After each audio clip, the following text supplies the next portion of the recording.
Want to learn how to do your makeup this new year? Well, this is the video that's just for you. Now, you can see the base that I start off with. I have a bit of hyperpigmentation and discoloration in my skin because I have some dark spots here and there, and we're trying to go for a semi-full coverage look. I always start off with primer because I tend to wear my makeup for long hours, and to create that like smooth, flawless base, you really need primer. So I use this e.l.f. Hydro Grip primer. The red one does have niacinamide. I'm almost out of the green, so I started using the red, and I'm loving it so far. Here you see me applying my primer with a brush. You can use your brush, you can use your hand. I really just do whatever based on how I feel, and today I decided to go with the brush. Make sure you rub it everywhere. The parts that you get oily, greasy, you need to have that fully saturated. Make sure to dry in between each step. You don't want to apply more wet products on top of each other. Let them dry, let them sit for a bit. So I always go in with the fan. For me, when it comes to foundation, I haven't found a foundation that's the perfect match, and if you're like me, that's totally fine. So what I tend to do is I tend to mix my concealer and my foundation just a little bit to almost give me something that's close enough. So far so good. I've found this Rare Beauty foundation concealer hack as foundation to be really good for my skin. It's not too greasy. I have tried like the Milk skin tint and another foundation sticks, and they just look so greasy and oily. So far so good. I've been sticking to this Rare Beauty one, and I always go in with the Urban Decay setting spray in between each step. So once I'm done with my foundation, I will spray that again. Before I start tapping my foundation in with a foundation brush from e.l.f., I will spray that Urban Decay spray on the foundation brush just to lock everything in. And one thing about it, you need to blend each step properly before you go into the next step to prevent things from looking just like cakey and just like smacked on your face. Blend. If you see like any harsh lines, keep blending. But the thing with the foundation is a little goes a long way. As you can see, I do not use a whole lot of foundation on my face. Again, this is a semi-coverage look. So I've gone in with one spray of the Urban Decay setting spray, and I did go in with a fan to dry that out. Here, I'm just evening everything out, dabbing it in. Next, we go in with this Fenty contour stick. I'm actually loving this. I think I need a new one because mine's almost out, but I'm loving this so far. It doesn't give that gray, harsh undertone that a lot of contour sticks give, so I love it so far. I like that like bronzy kind of look, and this is really doing it for me. So far so good. So I go in my high cheekbones, I go under my jawline to create like a snatched look. I go on my nose area to give me kind of like a contoured nose, and I'll also take that a little bit to my eyelid to kind of join it so you don't have those harsh lines. Like, you know when people have those harsh contour lines on their nose, it's because they're not blending it properly. One, you need to drag it to your eyelids, make sure everything is in there correctly. Now for my favorite part, concealer. I use these two concealers, one from L'Oreal, the other one from Rare Beauty. I go in with the L'Oreal one first because it's a little bit closer to my skin tone, and so I'll dab that in with this concealer brush that is from Real Techniques. You guys, blend till you can blend no more. Now, depending on how bright and how full coverage you like your under eye, if you like a really full coverage under eye, when you put your concealer, I would advise you leave it on to dry for a little bit. But because I'm not really going for that look, as soon as I put my concealer, I do dab it out immediately, blend it out. And this concealer is full coverage, so if you leave this concealer to dry, like, it's gonna be very hard for you to blend it out. So that's why you see me immediately going in to blend it, and I kind of show you guys almost how long it actually takes me to blend, so you guys know it's not a process that you rush.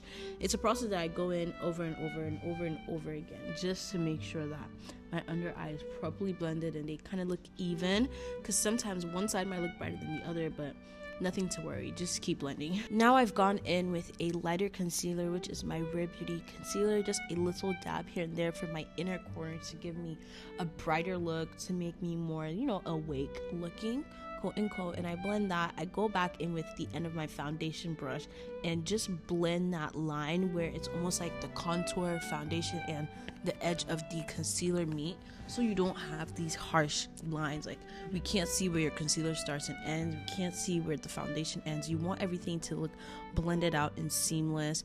And I just go back in with my contour brush, touch anything up, because I just blended out my under eye, so it's messed up my nose contour a little bit. So I'll go in and fix that. Make sure you're looking at your face from different sides, different angles, and you will kind of get the gist. I've gone in with this Rare Beauty blush. This blush is pigmented, but I have kind of like a peachy, it's almost like a peachy light pink blush, and I love it so much. It's not too harsh. I think it's the perfect blush. It's also beautiful if you want something more.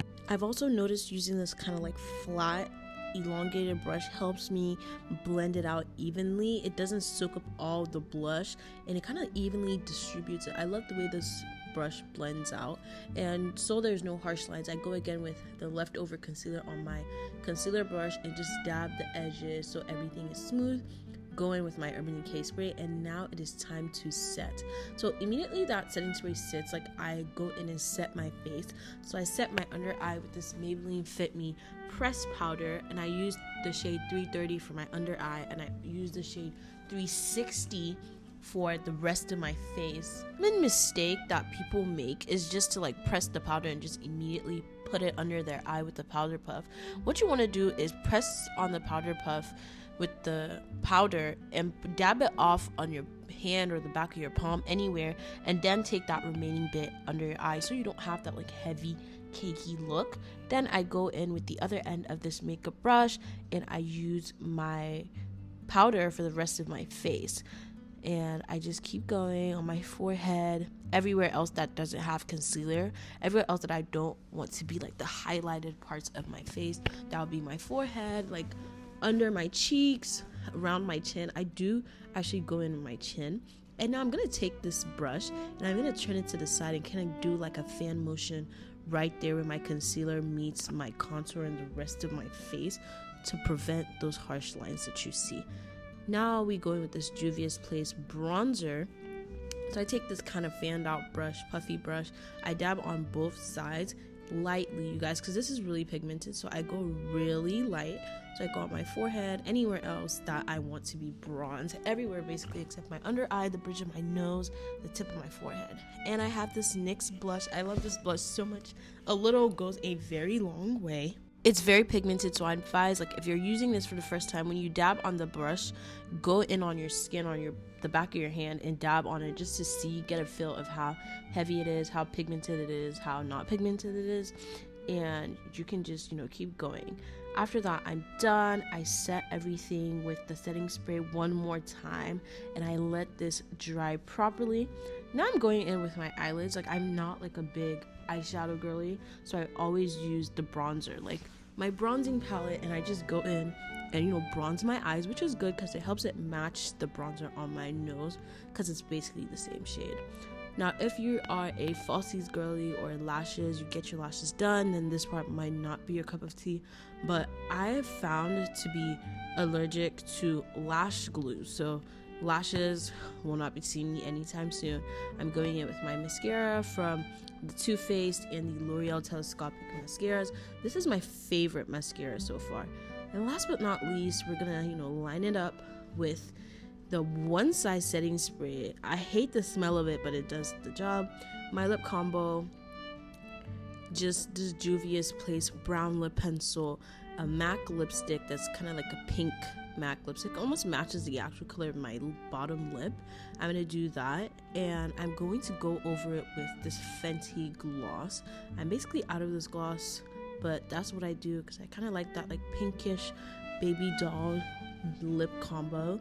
I haven't really tried that many lip combos, but so far I've been using this one and I love it still. It's not too brown, it's not too beige, and that is it, guys. If you guys would like to see more tutorials, don't forget to like, subscribe, comment, turn on your post notifications, tell a friend to tell a friend, and we will see you in our next video. Bye till next time.